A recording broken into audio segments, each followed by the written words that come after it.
મોરબીના મકનસર ગામે સરકારી જમીન પર થયેલા દબાણો દૂર કરવા તંત્રની કડક કાર્યવાહી, 15 એકર જમીન પર થયેલ દબાણોને તોડી પાડ્યા. મોરબી જિલ્લાના મકનસર ગામે સરકારી જમીન પર થયેલ ગેરકાયદે દબાણોને દૂર કરવા માટે તંત્ર દ્વારા કડક કાર્યવાહી કરવામાં આવી છે.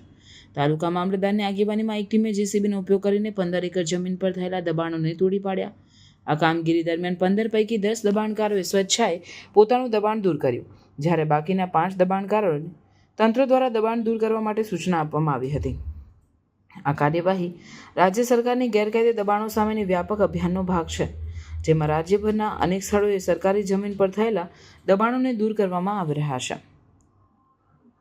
આ અભિયાન હેઠળ મકનસર ગામમાં પણ તંત્ર દ્વારા યોગ્ય પગલાં લેવામાં આવ્યા, જેથી સરકારી જમીન પર થયેલા ગેરકાયદે દબાણો દૂર થઈ શકે.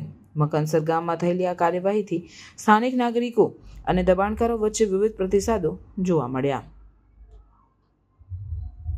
કેટલાક દબાણકારોએ સ્વેચ્છાએ પોતાનું દબાણ દૂર કર્યું, જ્યારે કેટલાક દબાણકારોએ તંત્રની કાર્યવાહીનો વિરોધ કર્યો. તંત્ર દ્વારા આ કાર્યવાહી કાયદેસરની દ્રષ્ટિએ યોગ્ય હોવાનું અને સરકારી જમીન પર ગેરકાયદે દબાણોને દૂર કરવું જરૂરી હોવાનું જણાવાયું છે. આ તંત્રની આ કાર્યવાહીથી મકનસર ગામમાં સરકારી જમીન પર થયેલા ગેરકાયદે દબાણો દૂર થયા છે, જેનાથી સ્થાનિક વિકાસ માટે અવકાશ મળ્યો છે. આ ઉપરાંત આ કાર્યવાહી અન્ય ગામો અને વિસ્તારોમાં પણ ગેરકાયદે દબાણો સામે કડક પગલાં લેવા માટે પ્રેરણા બની શકે છે.